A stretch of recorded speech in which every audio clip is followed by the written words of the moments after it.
Hello everyone. Today I would like to analyze the poem by Pablo Neruda, Keeping Quiet. Now let us analyze the poem line by line. Pablo Neruda's Keeping Quiet is a magnificent poem that makes the readers stop and think for a while. The poem is a simple one that speaks about the need for a little bit of soul searching, which may help us make peace with ourselves and others. It tells us how a moment of silent introspection will make us realize the utter futility of our aggressive endeavors. The first stanza, and now we will count to 12, and we will all keep still. The poem projects a catchy image before all of us. The poet introduces the familiar game of hide and seek. The players would all count to 12 and then keep still in silence for 1 second. Neruda's choice of number 12 is very significant here, as it has various references. By using 12, Neruda is encompassing the dial of the clock, which measures our life, the 12 months which fill the year's entirety, and the 12 zodiac signs that are the regulators of destiny. By employing the number 12, the poet has brought all these elements within the purview of his call for stillness. Second stanza. For once on the face of the earth, let's not speak in any language. Let's stop for 1 second and not move our arms so much. The poet exhorts people of all cultures to abandon their own language for a moment and employ silence as the universal language. He urges them to stop all their blabbing tongues and moving arms. The word arms has ambiguous meanings. Arms stand for a body part as well as weapon for wars. By asking people to lay down their arms and ammunition, Neruda is making a call for peace. Hence, the second line can be an appeal for stillness as well as peace. Third stanza. It would be an exotic moment without rush, without engines. We would all be together in a sudden strangeness. These lines, the poet speaks about the beauty of the stillness and silence, which he recommends for his readers. Our life has been reduced to a rat race. We are caught up in a fiercely competitive struggle for wealth or power. Industrialization and mechanization has made societies greedy and individuals self-centric. Neruda's call for a moment of inactivity is a call for a silent moment, which is exhorting. Neruda fosters a sense of brotherhood. Once all our activities stop, the world will come together. This unison will be strange, something that the world has not experienced or witnessed before.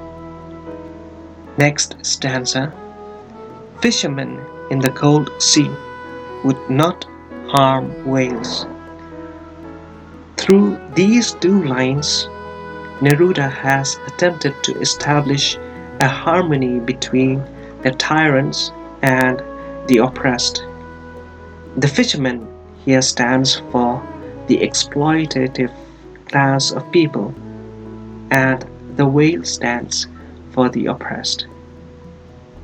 The poet hopes that keeping quiet would bring in a rush of introspection, and in an attempt to understand oneself and the world around, the hunter would become kind to his hunted.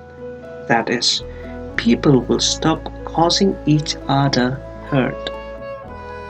And the man gathering salt would look at his hurt hands.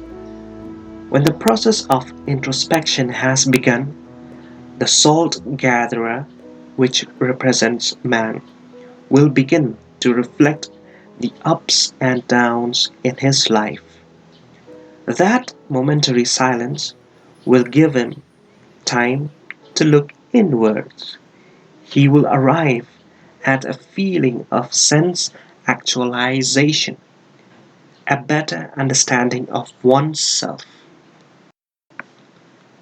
Those who prepare green wars, wars with gas, wars with fire, victory with no survivors, would put on clean clothes and walk about with their brothers in the shade, doing nothing. The stillness recommended by Neruda will not just help individuals but also the human society as a whole. Staying still will put an end to the green wars. By green wars, Neruda implies the attack on nature that humans have been making in the name of modernization, leading to phenomena of decadence and environmental degradation, such as global warming. The war scene looks creepy if the war is won with no living creature alive. Neruda scorns such wars. It is a victory won at the cost of human lives. Instead of engaging in wars, Neruda recommends war soldiers to indulge in nothingness for a while, put on clean clothes, and recognize the fellow war soldiers as brothers. This exotic recognition will cause harmonic coexistence in the society. Exercising a moment of inactivity will also bring a stop to all the ongoing warfare among nations. According to Neruda, so much benefit can be derived by the very simple act of doing nothing. What I want should not be confused with total inactivity. Life is what it is about. I want no drug with death. In these lines, the poet further clarifies what he means by keeping quiet and being still. He urges his readers to not confuse this state of dormancy with total inactivity. In the state of keeping quiet, you are physically still, but mentally working. Dormancy and total inactivity is a state wherein you are passive both mentally and physically. This state is another name for death, and the poet wants nothing to do with it. The poet points out to opt not for the state of total inactivity and dormancy. If we were not so single-minded about keeping our lives moving and for once could do nothing, perhaps a huge silence might interrupt this sadness of never understanding ourselves and of threatening ourselves with death. Neruda magnifies the downward movement of human existence. We are narrow minded people, so caught up with survival that our action is aimed mainly to keep ourselves away from death. Thereby, we become so engrossed with our materialistic aims and responsibilities that we never stop to stare at ourselves and the beautiful world around us. And in the course of this action, we concentrate on the outside, forgetting the inside. The poet asserts that by cloaking ourselves with silence, we can bring an end to the misery of never understanding ourselves. Perhaps the earth can teach us, as when everything seems dead and later proves to be alive. In the above quoted lines, the poet asks us to learn from nature. During winter, life seems stagnant. Myriad of dead leaves, dry land, naked trees seem as if life is fading away. However, what seems dead at one instant actually blossoms into life with the onset of spring.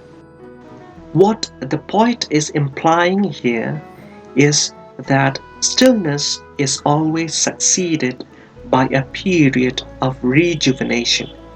Hence, we must not be scared of being in the still and keeping quiet. The last stanza.